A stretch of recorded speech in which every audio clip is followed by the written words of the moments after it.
sí, va en ese sentido de preguntarles si ustedes, ¿con qué se quedan? ¿Algo bueno de este sexenio? Que mencionen algo bueno, algo malo y algo regular. En caso de que lo hayan o que no lo hayan, ¿no? La libertad la tienen ustedes. Eh, pero también yo quiero cerrar diciendo esto de que también se ha hablado de que el sexenio de López Obrador, o sea, no se puede hacer tanto en tan poco tiempo, ¿no?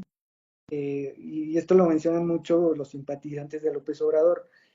Creo que tiene cierta validez, eh, pero digamos que no se puede sostener un gobierno con buenas intenciones. Eh, qué es lo que se podría plantear para el futuro? Y finalmente, digamos, ustedes cómo miran a nivel sexenal este gobierno. ¿Realmente sí tuvo un impacto o fue solamente un tema de transición?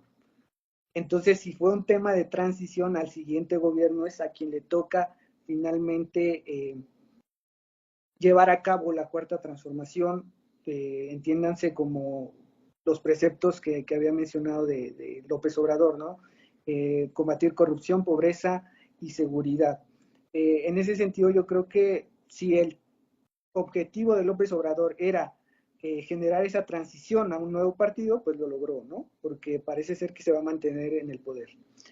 Pero bueno, esa es la pregunta. Si Orlando nos hace favor de comenzar, lo bueno, lo malo, lo regular, ¿cómo crees que cierra en general este sexenio? Efectivamente, un periodo de 6 años no es suficiente para cambiar a un país como lo es México. Creo que este gobierno quedó a deber muchas cosas, pero sí es de reconocer que al menos hubo ciertos destellos de cambio en algunas áreas, como es el incremento de las transferencias sociales a la población. Yo creo que es algo de reconocer porque sí se va a reflejar en el bolsillo de las familias, principalmente en el mediano plazo. Es un gobierno que le apostó nuevamente a las obras de infraestructura, muy importantes. La calidad ya puede ser un tema aparte de esta infraestructura, pero es importante que el gobierno haya volteado a ver esta área que ya había quedado un tanto de lado durante varios sexenios. Creo que ya para el siguiente sexenio que se construya posiblemente la continuación de esta administración, sí tendrán que implementarse nuevos cambios. Es urgente una reforma que le brinde al gobierno mayores recursos públicos, porque esto le va a dar un mayor margen de maniobra en el gasto. Ya diversos estudios reconocen que el espacio fiscal, que es como se conoce a esto, el espacio fiscal en México se ha vuelto cada vez más estrecho.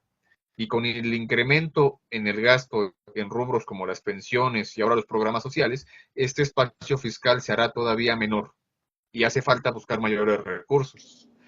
La siguiente administración, que no lo hizo esta, tendrá que empezar a apostar a una política industrial, pero que sea propia, una industria nacional. No hay que rechazar la inversión proveniente del nearshoring, pero puede ser una oportunidad para que el país también eche mano de sus recursos e implemente una política industrial nacional fomentando encadenamientos productivos y no solamente depender de capital externo que solamente llegue, aproveche mano de obra relativamente barata, manufacture y exporte. Hace falta una industria nacional conectada con empresas medianas y hasta pequeñas y fomentando otros sectores.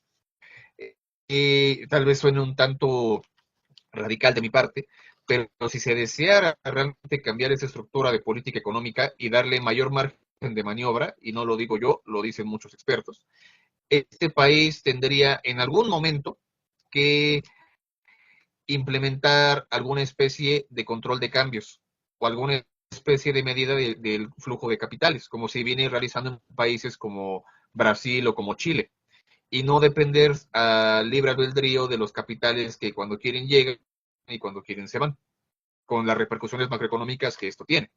Esto sin duda es necesario, ya lo ha reconocido incluso el Fondo Monetario Internacional en varios estudios, pero en países como México parece que se hacen de oídos sordos y no se toman en cuenta estas recomendaciones que ya vienen directamente desde el capital financiero internacional. Mientras esto no se haga, el país seguirá avanzando a paso lento, como lo podemos ver en varias estimaciones. Gracias. Gracias, Orlando Arendi. Tu comentario de cierre.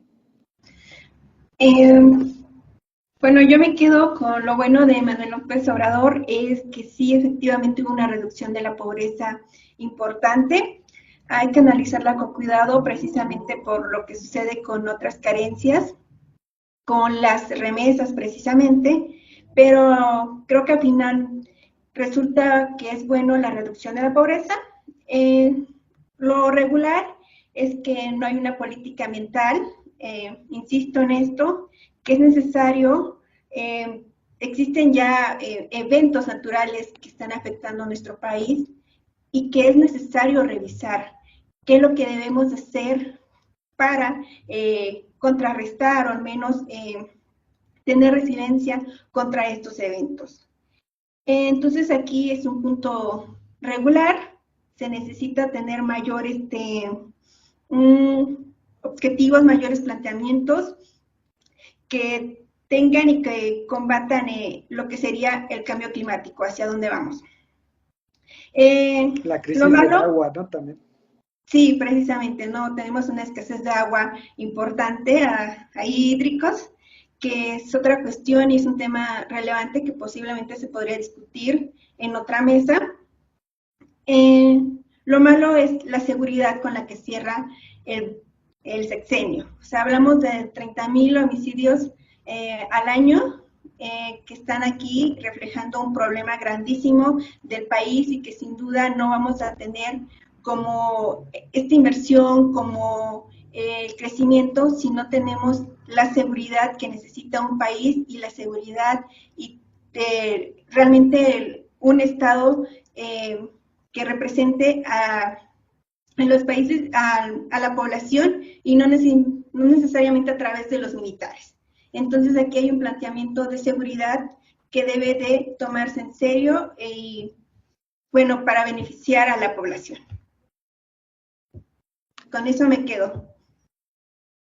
Muchas gracias.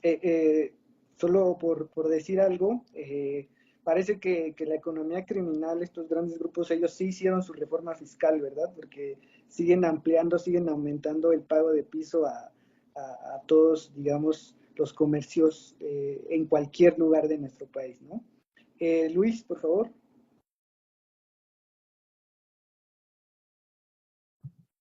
Y ya nada más para complementar, creo que todos estamos de acuerdo en que la reducción de la pobreza es algo bueno que se vio en este sexenio. Sin embargo, habría como aquí hemos mencionado, detenerse un poco más en este argumento. Una de las grandes bondades del Coneval es esta medición multidimensional que habla de la pobreza, ¿no? Si bien hubo una reducción de la pobreza, digamos, en términos generales, en términos agregados, es importante tener en cuenta que en un país de 120 millones de personas, que 50 millones de ellas estén en condiciones de pobreza medida por la salud, es algo que se tiene que revisar a profundidad, porque ya quedó demostrado que, o creo que todos aquí vivimos que un evento que nadie esperaba, como la pandemia, vino a cambiar las condiciones económicas, sociales, políticas, la manera de relacionarnos, ¿no? Entonces, que la mitad de la población del país esté en condiciones prácticamente insalubres es algo que se tiene que atender con emergencia. Algo bueno, concuerdo con Orlando, es este impulso que se le dio a la infraestructura durante este sexenio y particularmente que esta infraestructura haya sido un poco dirigida, o un bastante dirigida al sur-sureste del país.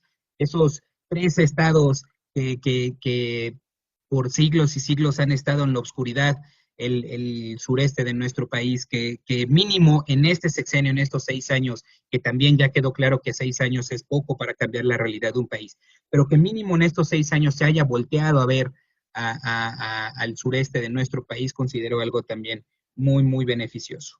Y me quedo Sí, con eso. Muchas gracias. por ejemplo, Yucatán históricamente siempre decrecía, ¿no? Este año creció al 17.3% y esos estados del sur-sureste crecieron a más de dos dígitos, algo que no se había visto nunca en la historia. Lamentablemente no es un efecto que se va a mantener, ¿no? porque es un tema de empleabilidad de recursos de estos proyectos de infraestructura, pero bueno, finalmente sí hubo ahí una tensión en esos estados. Muchos temas que no podemos tocar por el tiempo, y yo cierro muy breve mi comentario concediendo a este gobierno como un gobierno de transición, lo vuelvo a señalar. Me parece que eso es efectivo para, quizá no se puede erradicar el neoliberalismo, y menos cuando se promulga o se profesa la austeridad, pero sí es un comienzo para plantear, digamos, en los siguientes sexenios algo alternativo a lo que se vivía aquí, ¿no? El llamado capitalismo de cuates de la economía mexicana. Y yo aquí discrepo un poco con Orlando. Yo creo que el salario mínimo, yo sí le doy el beneficio de la duda, porque hay una efectividad en el tema de subirlo, y quitar esta creencia de que el salario, si subías el salario mínimo te aumentaba la inflación, ¿no? Que fue el argumento por el que muchos gobernantes pues decían, no, no podemos subir el salario mínimo, y tampoco podemos subirlo porque China les comería el mandado, ¿no? En esa competitividad laboral. Y bueno, esa ideología está totalmente desacreditada por los datos. Finalmente el salario mínimo nominal aumenta, el real también. El efecto pues ya lo estaremos viendo en los siguientes años, pero yo creo que ese sí es algo beneficioso de este gobierno. Y no está tan claro también el tema de la política social. Sí se redujo la pobreza, todavía no se recupera el nivel previo a la pandemia, pero parece que va en buen sentido, y ojalá que sea efectivo y que se mantenga esa reducción constantemente. Pues si no hay más comentarios, yo les agradezco a cada uno de ustedes que hayan estado aquí acompañándonos en estas pláticas de economía, en esta primera sesión. Espero que siempre dicen, un buen economista es aquel que es pesimista, ¿no? Y nos vamos un poco con ese sabor de boca de este sexenio. No es que queramos decir que le va mal al gobierno, que queramos que le vaya mal al gobierno, al contrario, ¿no? Pero como académicos, como científicos de información, pues tenemos esa obligación, ¿no? De representar la realidad de lo que vemos, sin tintes políticos. Y finalmente yo les agradezco a todos ustedes sus comentarios. Si no hay más que agregar de alguien, pues nos despedimos.